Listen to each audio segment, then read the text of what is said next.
Okey, itu antara yang menarik dalam Malaysia hari ini dan kita masih berbincang tentang kesedaran kesihatan mental dalam kalangan anak-anak kita. Ya. Saya rasalah mungkinlah kan mungkin Syazima sama ada setuju atau tidak.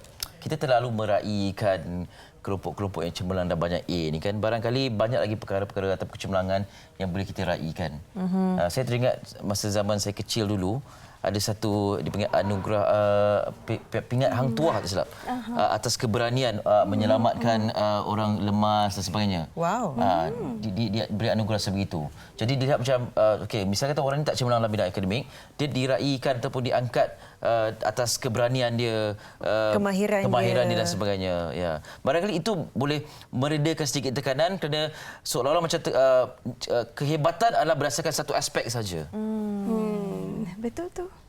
Saya selalu cakaplah, dalam seseorang individu tu kita ada strengths, kita ada weaknesses, kelebihan dan kelemahan. Betul. So selalunya kita tak boleh nak cemerlang dalam semua bidang ataupun semua benda. Tetapi kita akan ada kelebihan, kita akan tolong kita punya kelemahan. And that is what makes a person lah. Kan? Individu tu jadi macam tu sebab dia macam tu. So kita tak boleh nak cakap seorang tu tak pandai sebab dia punya akademik teruk. Tidak semestinya. Kita bila kita measure IQ, kita tengok IQ seseorang tu tidak bermaksud dia adalah semata-mata dari segi akademik sahaja. Ya, ada orang dia tak pandai belajar tetapi ataupun dia tak pandai dari segi akademik tetapi dia punya bakat dalam menyanyi ataupun nak melukis tapi lebih you boleh nampak yang they have that talent. Dia ada talent macam tu. Kan? So macam cakap ada things yang kita boleh meraihkan daripada lebih daripada apa yang kita cakap akademik saja. Baik, sebab saya teringat sebenarnya sebab sebelum ni saya pernah menemu ramah seorang remaja berusia 18 tahun yang memang bertahun-tahun cuba untuk membunuh diri dan sekarang ni baru dalam proses yang lebih baik. Kira dah tak ada perasaan itu terlalu banyak lah.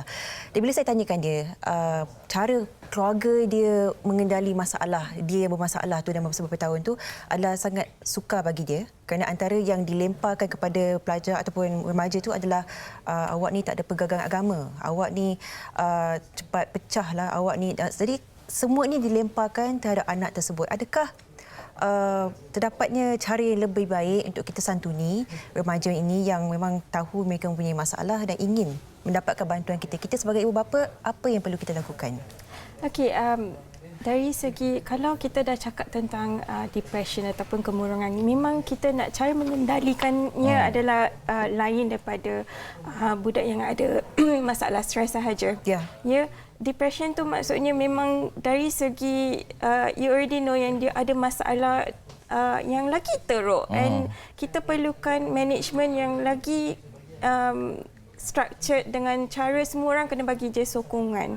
And memang langkah yang kita boleh ambil sebagai parents adalah satu adalah number one is kita selalu kena bercakap dengan anak. I think in general kena bercakap, bersembang dan kena tahu apa masalah yang mereka sedang hadapi. Kita tak boleh nak judge terus, menilai yang okey you tak belajar, you tak buat ni sebab tu you ada akademik you teruk, you punya markah teruk. Semua you cannot judge first. You kena tahu apa masalah yang mereka sedang hadapi.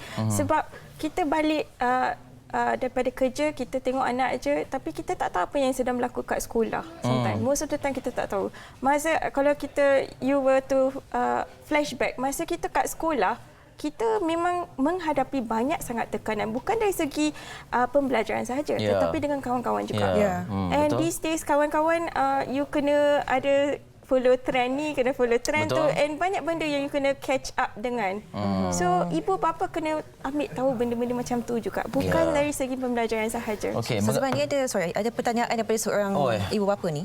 So ibu, Assalamualaikum, saya nak tanya, saya punya anak sulung sekarang berusia 8 tahun, sering membuat saya marah dengan perangai dia yang dia juga bermain dengan adik-adik dia yang usia 6, 3 dan setahun. Adakah itu tanda masalah mental? Mohon pencerahan.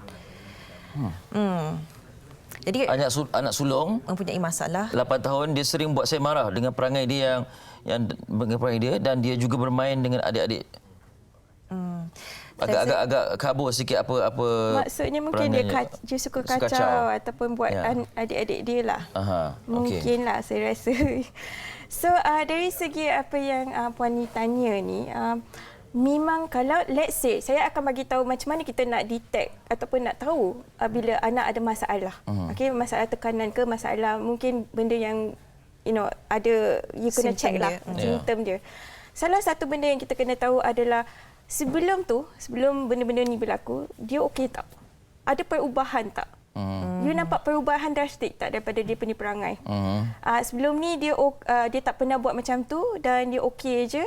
Dan tiba-tiba ada one period tu tiba-tiba dia dah buat macam tu. Perubahan yang ekstrim lah. Perubahan yang ekstrim.